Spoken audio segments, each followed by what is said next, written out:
Nous avons choisi donc plusieurs intervenants. Nous avons appelé Madame Dijou, qui est la directrice adjointe de l'emploi et du travail et de l'emploi. Nous avons invité également Valérie Gidel, qui est la directrice des hôtels, cafés, restauration, qui s'occupe de la partie prévoyance, et puis effectivement M. Jean-Marie Attard. Donc la présence de M. Jean-Marie Attard s'explique simplement parce que nous pensons que, en tant que syndicat, nous ne pouvons pas vraiment mener une négociation sans partie employeur. Nous avons pensé que l'UMI, qui est beaucoup plus représenté ici au niveau employeur, pouvait aussi avoir avec nous des échanges pour pouvoir voir comment est-ce que nous, CFTC, pouvons travailler avec l'UMI pour arriver à améliorer la situation des salariés ici. D'ailleurs, M. Attard lui-même, dans son intervention, nous disait que voilà, l'intérêt, c'était de pouvoir travailler ensemble, trouver des convergences. Nos divergences, on le sait, ça existe par rapport à l'UMI, mais simplement, on ne pourra pas avancer si on ne met pas ensemble, voilà ce qui peut faire que nous puissions travailler pour les délégués syndicales CFTC à Lourdes. Bon, c'est vrai que quand on parle de Lourdes avec les syndicats CFTC, certains pourront faire un petit raccourci.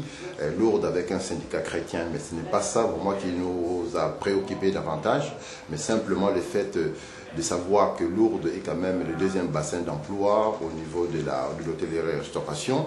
Donc économiquement, et puis compte tenu du nombre de salariés saisonniers qui travaillent dans cette région, ça pouvait que nous intéresser, d'autant plus que nous sommes amenés, nous, à la CFTC, de pouvoir faire un syndicalisme de proximité, donc aller à l'encontre des salariés dans leur lieu de travail pour les rencontrer et échanger avec eux, les écouter, pour mieux cerner leurs problèmes et puis porter leurs revendications lors de négociations.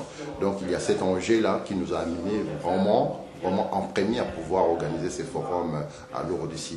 Et puis il y a un autre enjeu qui consiste aussi, qui concerne aussi le développement CFTC, parce que nous avons une recommandation confédérale qui nous place dans l'optique de l'horizon 2008 pour assurer notre développement et puis assurer notre représentativité dans les différentes instances, dans les entreprises, dans la branche et puis au niveau national. Donc si nous n'allons pas au plus près des salariés pour nous faire connaître, pour qu'ils sachent qu'est-ce qui nous différencie de d'autres syndicats, quelles sont les valeurs qui font de notre militantisme, donc là les salariés ne pourront pas venir à nous. Et le fait de les rencontrer, de leur expliquer qui nous sommes, qu'est-ce qui nous différencie des autres, quels sont les types d'actions que nous voulons mener à côté des salariés, comment nous voulons porter leurs revendications dans les instances de négociation, il faut que nous soyons plus près des salariés, que nous les rencontrons. Donc, il y a aussi cet enjeu-là. Le premier, donc, comme je vous ai dit, c'était plutôt la pratique de ce syndicalisme de proximité que nous voulons développer. Et le second enjeu, c'est plutôt le fait de pouvoir assurer le développement CFTC pour que demain, dans le cadre des débats qui vont s'ouvrir sur la représentativité, que la CFTC puisse répondre présent. Voilà. Et porter plus haut nos valeurs, porter le projet CFTC qui se trouve dans le document que nous avons élaboré au niveau confédéral, qui s'appelle le statut du travailleur, qui nous donne justement des pistes, des solutions pour pouvoir arriver à régler les problèmes de nos collègues qui sont parfois exposés à la précarité.